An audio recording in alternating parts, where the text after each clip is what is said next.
but est marqué par Pelé. L'éclosion du roi Pelé en 58. La charge de Schumacher sur Battiston en 82. Le triomphe de l'équipe de France 98 et le coup de tête de son meneur de jeu en 2006.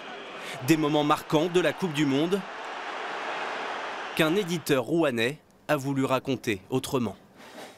Ces archives, Charlotte les a décortiquées pendant des mois.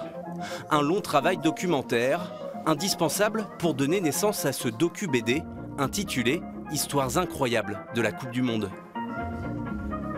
C'est aller voir au-delà du terrain de foot, juste que ce soit en amont, en aval, pas forcément du côté sportif, mais du côté politique ou côté personnel aussi.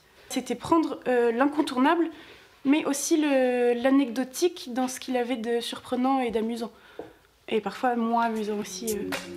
Comprendre un événement planétaire au gré de ses petites histoires. Pour cela, Emmanuel le scénariste a su sortir du rectangle vert.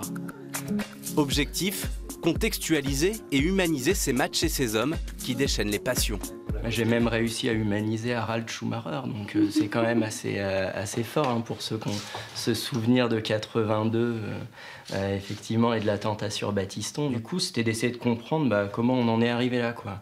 Et donc, j'ai retracé finalement les heures précédant le match et je me suis rendu compte, il y a plein de petites anecdotes marrantes quand même.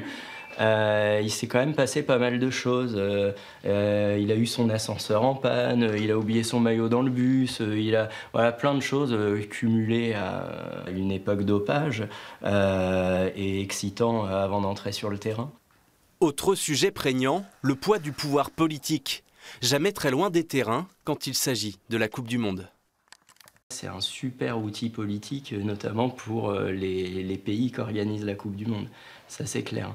Après, là, j'en parle d'un point de vue un peu péjoratif. Je pense que si on revient à la Coupe du Monde 98, par exemple, en France, celle qui nous parle le plus, ça a été aussi un superbe outil, entre guillemets, au service du vivre ensemble, quoi. Heureuse ou malheureuse, les anecdotes de l'ouvrage séduisent.